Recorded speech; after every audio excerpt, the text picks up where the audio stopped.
Pada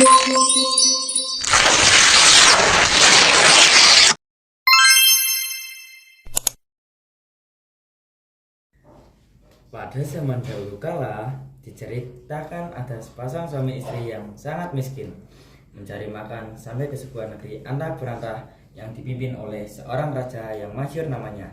Dialah Maharaja Indradewa.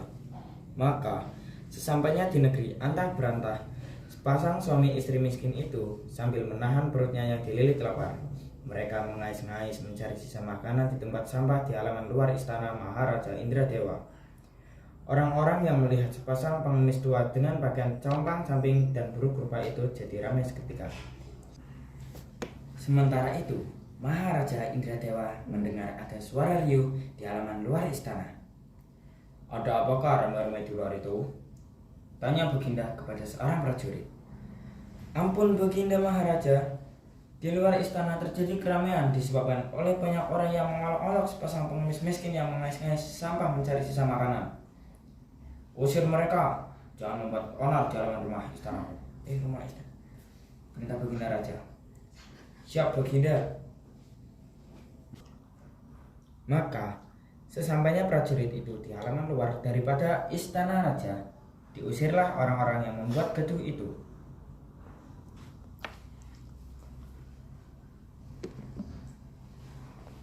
Diusir dari istana, si miskin pun pergi ke pasar untuk mencari makanan. Namun, bukannya mendapat makanan, si miskin malah mendapat cacian dan hinaan dari orang-orang di pasar. "Hei si miskin, kenapa kamu datang ke sini? Pergi saja kamu dari sini." "Udah kata akumu, pergi saja kamu dari sini." Pergi. Si miskin pun diusir dari pasar. Hari berganti hari, berganti minggu dan bulan, dan waktu terus berjalan bersama istrinya. Si miskin tinggal di tepi hutan. Istri si miskin hamil 3 bulan. Sehari-hari ia menangis ingin makan buah mangga yang ada di taman raja.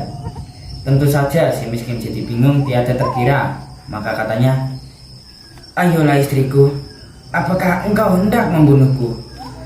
Permintaanmu sungguh tak masuk ke akal. Bukankah kau tahu, jangankan mendekati istana raja, mendekati rumah orang-orang di kampung saja kita sudah diusir." Setelah didengar oleh istrinya apa kata suaminya, maka makin sedih hatinya, makin menjadi rengek tangisnya.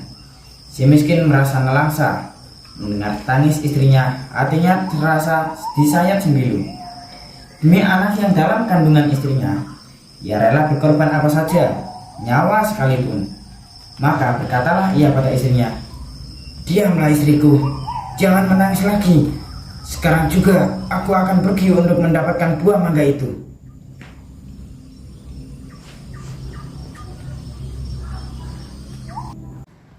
Singkat cerita, sampailah si miskin ke hadapan Baginda Raja Indradewa tanpa menemui kesulitan.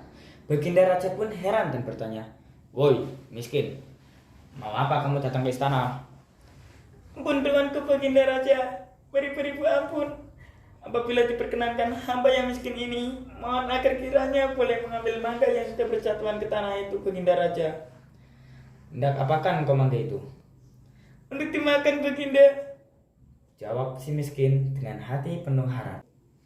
Bertambah iba hati Baginda Raja, maka Raja segera memetik buah mangga yang ada di taman. Lalu diberikannya kepada si miskin yang segera menerimanya dengan hati sukacita. Ia mengucapkan terima kasih seraya menghatur sembah pada Baginda Raja. Pulanglah si miskin menenteng setangkai buah mangga untuk istri tercinta yang sedang hamil muda.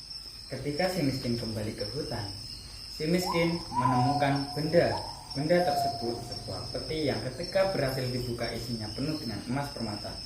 Maka dengan kehendak Tuhan yang Maha Kuasa, terjadilah sebuah istana kerajaan lengkap dengan segala perabotan, pengawal, dan prajurit. Si miskin menjadi raja yang bernama Maharaja Indra Angkasa, istrinya menjadi permaisuri dengan nama Ratna Dewi, anaknya bernama Marakarma dan Nila Kusuma, dan kerajaannya bernama Puspasari.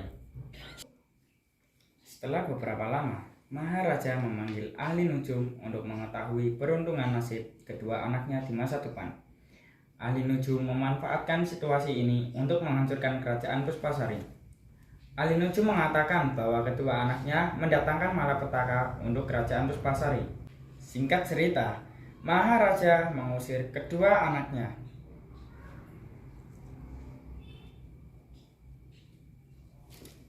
Setelah Maharaja mengusir kedua anaknya, kerajaan Puspasari terbakar habis.